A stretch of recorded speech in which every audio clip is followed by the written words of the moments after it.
هحكي لكم عن موقف محرج حصل معايا في أول يوم ليا في الكلية. طبعا في اليوم ده صحيت بدري، كنت متحمسة وعندي طاقة إيجابية غير العادي لأني رايحة الكلية اللي أنا بحبها. واليوم بدأ من هنا، كنت لازم أركب القطر علشان خاطر المسافة كانت بعيدة جدا.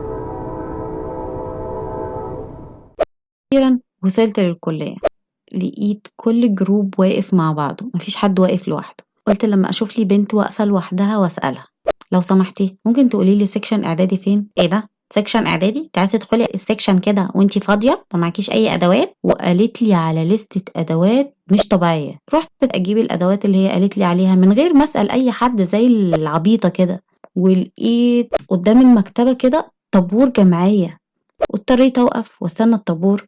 وبعدين دخلت بقول له: لو سمحت انا عايزه كذا وكذا. قال: ايه ده؟ انتي متاكده عايزه كل الطلبات دي؟ قلت له: اه. انتي متاكده يا بابا؟ اقول له: اه. بحتك. وراح مطلع لي كل الادوات اللي انا طلبتها. افتح المحفظه، ما لاقيش معايا المبلغ اللي هو قال عليه ده خالص. طب اعمل ايه؟ حاسه كل اللي حواليا بيضحكوا عليا. ان لقيته بيقول لي: انتي اعدادي؟ قلت له: اه. طيب اعدادي ايه؟ لقيت نفسي بجيب نص الادوات حرفيا، مش بالمبلغ الخيالي ده. ودفعت والحمد لله كان معايا المبلغ اللي هو طلبه مني في الآخر.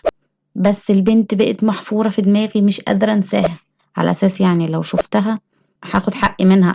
بس للأسف إن أنا ما كنتش هقدر أعمل لها حاجة، لأن أنا وقتها كنت في إعدادي وهي كانت في سنة رابعة. فالموضوع مستحيل طبعا، انتوا فاهمين. وهلا هلا باللايك، وما تنسوش تعملوا مشاركة وتفعلوا الجرس، واستنوا الفيديو اللي جاي.